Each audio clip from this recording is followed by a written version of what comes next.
Hello and welcome to another episode of my Let's Play World of Tanks here. I am actually coming to you on Christmas Eve, so Merry Christmas to those of you who are celebrating and watching, and if you do not celebrate, then Happy Holidays of whatever you want to support there for the holiday season.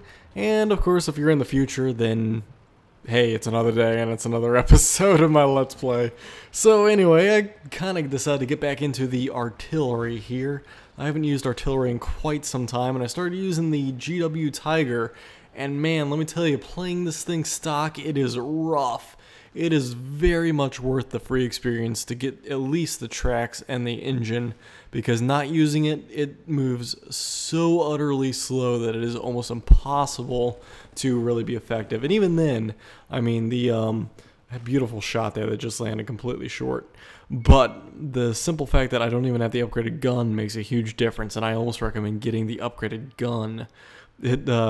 It's essential, need to say, but at 60 some odd thousand, I'm just grinding for it. The upgraded engine, though, does make all the world of difference, because otherwise it would not move at all. You pretty much are stuck in the location you start, and if you don't, have a decent lane, good luck. That's all I can tell you.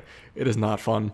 So yeah, I chose this little replay here because it's like one of the first decent games I had in the GW Tiger since I ended up picking it up. As you can tell, I'm actually being a little quiet because I'm at my parents' house for, Christmas, and I don't want to wake anybody up while I'm doing my recording and be annoying and everything else. So yeah, just trying to talk around that. Now, as we see here, I'm having to reposition all the time in a cityscape here. Not exactly the best environment for launching artillery strikes, but you gotta do what you gotta do. And if I line up a nice proper shot, he should walk right into it.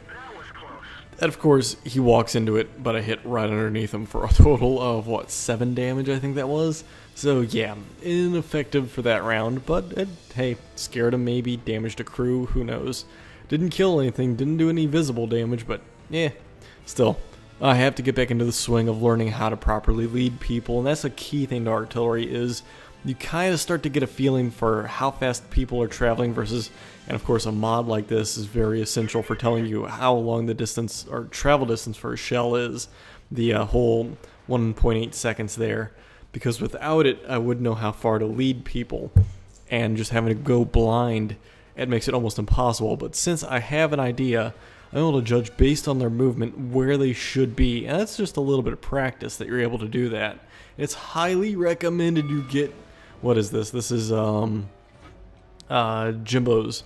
Jimbo's has a artillery travel time, and man, does it make a difference for leading and hitting people. And I mean, I'll talk about it in just a bit, but there's a little bit of precision in terms of luck and everything else that goes into this, and yeah, sure, I'll get into that now. I've had a few games this whole 5 times weekend that's been going on right now that have just been bad luck for me. Now, is it bad luck or bad tactics on my behalf?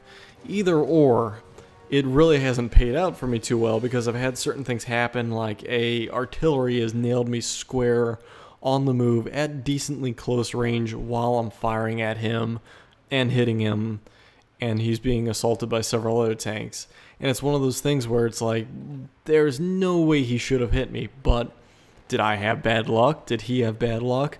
Or did he properly lead and just get lucky as to where he placed where he thought I was going to be, etc., etc. And you can't, as easy as it is to get frustrated with this game and rage and yell and get pissed off, it's also a measure of, well, you know what, maybe I made a bad call there, or maybe that was just a silly lucky travel time, or just decent hit within that giant circle like that, or maybe I ran right into where he was aiming expecting me to go. Maybe I ran right into his cursor, or who knows. And I mean, that's part of it, is just the simple fact of it's not necessarily luck as it is just proper, beautiful hit on the E100 right through the side of him, and this desk chair is really squeaky and loud. But yeah, so I mean, stuff happens on occasion, nothing you can do about it. It's just one of those things, and I'll show you right here where luck factors into something really quick. My one buddy in the patent over there, I guess that would be That is Zaro. He's trying to pin in this E100, but he's not, or Jagdpanzer E100, but he's not able to do it too well. Nice artillery splashes him right there in the back, but he's now going to get hit pretty hard if this thing can come around the corner, and I'm having to guess he's going to travel right into it. And there he has a clock in this room. I have to deal with that too. But yeah, so that was a really good tactical shot that I placed, where to make up for that shot I should have had on the artillery piece, instead I whiffed completely. But instead, I was able to judge when the shell was going to get to a certain place, judged the speed, and put it right into a bait. We were talking the whole time, too, about that. I was telling him, all right, just draw him back, draw him back, draw him back. He's like, he's on the move, and then waited for it. He lined up perfectly, and I just dropped it right where I thought he was going to be at the right time. And so, hey, I don't want to say it's good luck that that happened. It was good planning on the travel time of the shell versus where I had imagined he was going to be at that time. So, I mean, I'm sure he's raging that, you know, some lucky artillery player just dropped a shell right where he was going to be, right at the right time, on the move. Come on, that's BS. Now, I just got lucky. I figured where he was going to be, and we baited him into it. And yeah, I got to look at some of my own games like that, too, that, hey, sometimes I'm running right into a baited area, or I'm running right into an artillery shell that I know is going to hit there if I was on the artillery player. Anyway, let me switch into another game here. So, in addition to the GW Tiger and getting back into artillery, I actually picked up this new tank, the T-21, which is part of the new 8.2 patch here. And I am having trouble with this tank. Trying to figure out the role of it. It's not a medium by any sorts of means. It is basically a half hit pointed using the Easy 8 gun T20, because I mean it's identical in terms of its size, its speed and everything else, but it does not operate at all like the T20. It doesn't have the hit points, doesn't have the gun, anything like that. And actually this thing kind of plays almost as a counter scout. It's kind of interesting in that fact, but it's also not exactly good at it against certain scouts like the T50, because as you see there, well, it's the T50 TAC 2, but as you saw, I bounced right off it, I couldn't hit him, I rammed him, didn't do enough, and he was able to penetrate me and deal some pretty hefty damage to me. So clearly it was not a, it's not a sound fight, and figuring out the niche to this thing certainly is a problem. And I'm sorry I gotta address this now, but I don't have my pop filter in front of me because I brought my microphone to my parents' house with me so I could record while I'm here. And so you're having a lot of pop anytime I'm saying anything with a P or a B, because usually I have a pop filter that kind of, it's like a, when it's a something that sits in front of the microphone, prevents that sort of a P sound that you're hearing. But yeah, so where was I with this tank? It is not bad per se if you're in the right tier matches, but you really have to play it carefully, and I'm trying to figure that out still. And I mean, a good game for me is basically surviving in this thing. Typically, I don't survive. I cannot seem to figure this thing out yet. And that's just the course of playing it and getting used to it and figuring it out and having a little bit of roam with it in free time and, you know, just figuring it out. But if I can get into a standard position like this, I could lay into people, but I'm only doing about 100 to 115 damage on average. So it's not the best in terms of heavy hitters. Its 3.5 second reload is not bad though.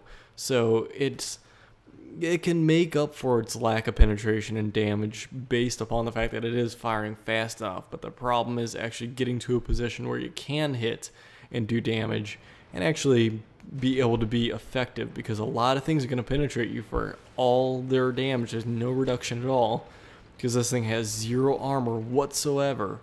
It cannot, you know, snipe. It doesn't have the damage and penetration of a T20. It's basically an E8 with just a different frame and terrible matchmaking if you were to look at it. So it's one of those things where you got to get used to and find its niche, and it's certainly not an easy one. I've seen all the way up to tier 10s with this thing. I don't know if that's because I was in a platoon with people who could see up to tier 10, but I've seen tier 10s with this thing. On average though, if you see a tier 8, expect that to be pretty good. Sometimes you can see tier 7 rather. I've never seen a tier 6 match with this thing.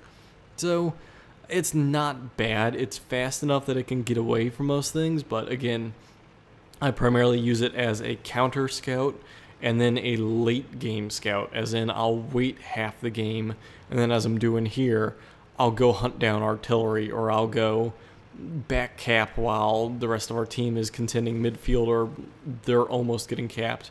And it's one of those things where it's just a measure of, hey, I'd actually say that's exactly what is a very good thing at, is being a late game scout, late game, or early game counter scout, late game artillery hunter / back capper, because I really can't find a use for it mid game. I mean, yeah, I can pick off things here, there, and everywhere, but if you get placed in the wrong area at the wrong time, you're done for.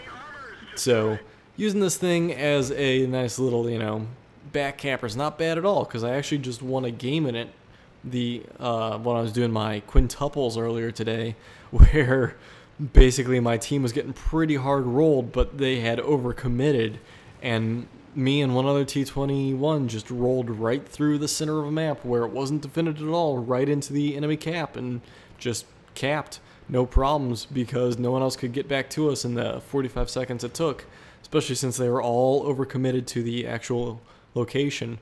And then here's one of the problems right here, I'll guarantee you. Yep, I'm going to bounce off this T-34-85 quite often, but, one shot or two decent shots would kill him. And I mean, if you look, a T-34-85 only has 45 front armor and 90 turret armor, and my penetration rate is what? I'm looking at it's 120, give or take. So yeah, in theory you'd think I'd go right through it, but the slant on that obviously is a little better than my shell, and just, it's nothing spectacular. So now, as my game locks up real quick there, I actually can use this thing as a return to base type tank too. It is fast enough, and if I load HE, I know I can do something at least to offset the cap. Luckily, we did have stuff back here to offset the cap already, but you can see I can cruise back to base in what looks to be about 10 seconds. So I can get back here to halt cap if needed. It's not exactly the most ideal thing because I'm not going to stop cap. Best I'm going to do is prevent it or reset it once, maybe twice if I'm lucky. But coming up here to the 95 or 59 here, luckily I have side armor, just enough to offset it, which was a track damage. Didn't do any damage, but just enough to track damage him to reset the cap, which is all we kind of needed, because now we have people on cap. He's removing himself from cap because there's no point. I can continually peg him for nothing. Now if I survive, it's going to be a Christmas miracle here. But 3 people on cap, reset the cap. Thankfully we had the KV-5 back here as well, because I would have had problems. Probably been able to peg both, and then that's about all I could do, and then we'd be able to out-cap them, but still. It's, yeah, this thing really is a late game utility tank. Either you go cap or you come back and reset cap if needed. That's about all this thing really I've found out can do at the moment. That isn't to say that's exactly what it can do, but that's what I've found out it can do. So there we go. Maybe would have had one more shot on him, probably wouldn't have killed him. Let me go look at the stat chart for that one and see what that leaves us with. So as you can see here, not too bad of a game. I mean, not exactly the best by any means. 1800 experience doubled is not bad. Quite a few spots, 5 plus something above this that I didn't really scroll on. 1 destroy at the end there, and then quite a few hits. So not exactly that bad, but not exactly that good. Again, it's a little bit of practice trying to figure out how to use this tank, and it's going to be a growing experience, but sadly I think I'm going to advance out of it before I actually figure out a niche for this tank. So hopefully one day I'll figure it out, but I might be moving into the next one, which is either the 69 or the 71. I don't remember exactly offhand. I'll have to double check that. But it's not bad. It's just trying to figure out a niche for these new tanks is a little rough at first, especially if they have a short lifespan, such as this one, before you move into the next one. So yeah, I'm approaching 15 minutes here, so why not let's do one more for a little bit of a Christmas present, and then I will call it there. So let me go boot up another video here, and I'll record that real quick, and we'll call it after that.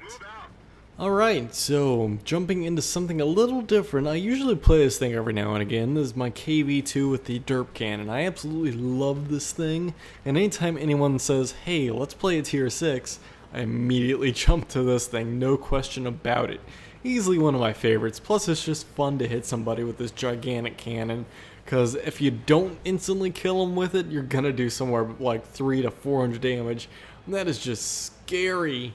Of course, it does take quite a bit to aim in, though, so that's one thing that I really got to be conscious of. But I also do not have any sort of equipment on this tank. So if I were to actually equip like a, what is that thing called? The round ammo rammer, something shell rammer, gunlay drive, and then also a vent into this thing, be a whole different tank. And of course, I probably will do that next time they put equipment on sale. Just right now, I don't have that done. And I don't think the crew is quite done with Brothers in Arms. I think I'm still waiting on doing that, but I could be wrong. That is a little bit something that I need to look into. Again, this is just a mess around fun tank. If I'm playing tier 6, I'm just playing it for fun. I'm not playing it seriously. But man, does this thing hits like a freaking truck, and it's hilarious every time you do it.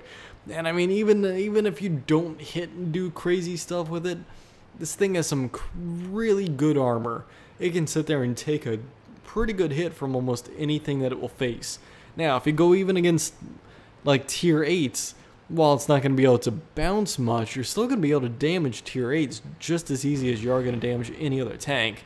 That's the nice thing about this, is no matter what matchmaking you end up getting, while typically I've noticed I do, here we go, knock on wood, that I don't have this happen, but luckily I've been getting a lot of games where I'm the top tier, tier 6 with this thing, and so I'm able to do quite a bit of bouncing and then of course damage with this thing. But I've had a few matches recently playing it where I'm at tier 8 and I'm still able to penetrate or, you know, severely damage even things like a Luva or a KV5, and it's all about either A, aiming for the weak spots such as the like sides. If I get a side shot, oh god, if someone gives me a side shot in this thing, they're asking for trouble.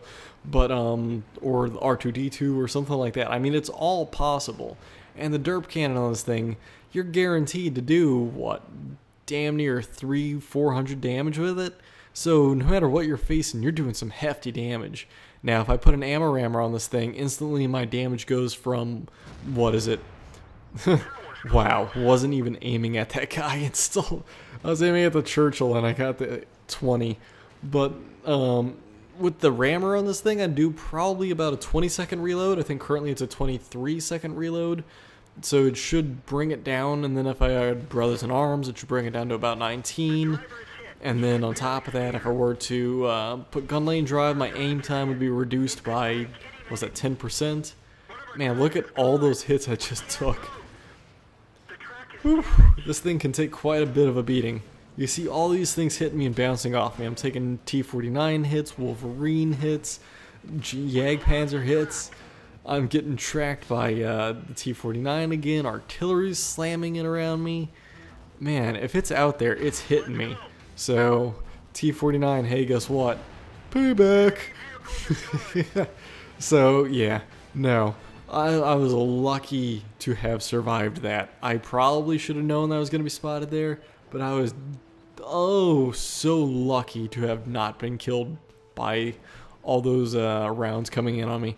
And I mean, there's no reason as to why I actually did survive. And yeah, hey, a little bit of luck, not arguing with it. Shell landed hopefully on the KV, but no way to tell. I think he just got killed by the Jackson. No one calls it Jackson, it's a slugger. Don't know the exact reasoning why, other than the fact it was named after Stonewall Jackson and no one wanted to call the tank after Stonewall Jackson, but that's a different argument for historians and not for me. So yeah. Whew, where was I? Yeah, so I got lucky there. Really, really lucky. And again, this ties back into where I was talking about in the very first part of this, is was it luck? Was it bad decisions? Was it random number generator that, you know, benefits or hurts some people? And right there, a lot of shots hit me, and a lot of people probably just went, I cannot believe I didn't kill him. If I just got one hit in there, he would have died. And that's part of it, is while sometimes it goes reverse to me, that yeah, hey, my BL-10 on the ISU trolls me some days and decides to not even come anywhere close to its target for the entire round, and I go a 0 damage round in my ISU, and sometimes I don't have to deal with it. And it's just a lot of luck, and the random number generator comes into it. And then there's rounds like this where I take a bunch of hits and I can nail a Wolverine on the move with a BL-10, which is crazy and impossible, but I still do it. So, and of course I'm able to take all these hits and not suffer any damage. So there's a level of frustration that, yeah, I'm the first to admit that if anyone on TeamSpeak, and that's a beautiful hit, by the way, able to land that one right into the Crusader. But yeah, I'm the first one to admit, and you can ask anyone on TeamSpeak that I hang out with, that, hey, I get frustrated a lot with this game, and it really aggravates me. But sometimes you just need to take a step back and be like, hey, some games I get the craziness, other games someone else does, and you know what, it just is what it is, and there's no way around it. There's no sense getting aggravated. It is just a game after all, and I need to constantly remind myself of that sometimes. Anyway, let's go check out the stats to this game, and we'll call it there. So there you have it. I got a steel wall. My 5 times netted me up to 4,100 there. Decent credits, nothing spectacular. But the steel wall and a KV was pretty nice. I suffered quite a few hits, as you guys saw there, at that one misstep into the open, and somehow managed to survive. And then you can see there, nailed 5 people with some shells, killing 3 of them. And then, yeah, I ended up hitting that, I did hit that KV1 that I thought I did. And then, of course, splashing that A20 out of nowhere. So, not too bad of a game at all. I mean, I absolutely love this KV. I've gotten really accustomed to it. As you can see, I don't have gear there. And, of course, I do not have Brothers in Arms for the crew. So, something I need to work on there is getting that. And, of course, getting equipment whenever that goes on sale. So, not a bad game at all. Could be better, could be worse. And, again, it's, I'm sure people get frustrated by the fact that I just one-shotted them quite severely with this tank. And it's one of those things where, again, I gotta constantly remind myself that, hey, sometimes I make very tactically bad decisions. Sometimes, hey, I just have crazy bad luck. I wind up getting splashed by artillery or nailed by artillery and ammo racked in ways I shouldn't have. But sometimes that happens to me where I get to, ammo rack a tank that I should have had no business being able to even damage, and works out in the end. In the end, the game kind of evens itself out, and it's one of those things where you just got to look at it and say, hey, bad luck, good luck, bad decision, good decision. It happens. No sense getting aggravated or upset about it. And I mean, yeah, while I'm the first one to absolutely hate bad rounds that affect my stats, because I'm very much a stat whore. I hate to admit it, because I hate it every time that I look at stats and it's nothing that I want to see. And I see like negative stats going up. I'm like, oh, that sucks. But what doesn't matter is really you gotta stop looking at that stuff and just enjoy the game for what it is, and hang out with your buddies in your clan or your friends that you play with, or so on and so forth.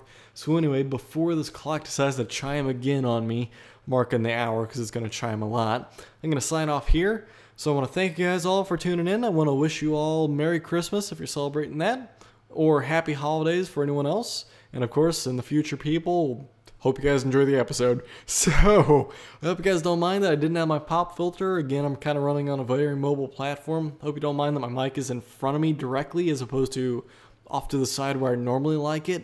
But yeah, if you guys prefer it to be right in front of me, I can just move the pop filter over when I get home and kind of deal with it there. So yeah, I'll look into that and see what everyone prefers. I guess it really doesn't matter. Try and have to work on my projection of my voice a little better again. I have kind of sloughed off and slacked off on trying to, be presentable and be professional. So anyway, I'm going to wrap it up. Thanks for tuning in, guys, and I will catch you guys in the next episode.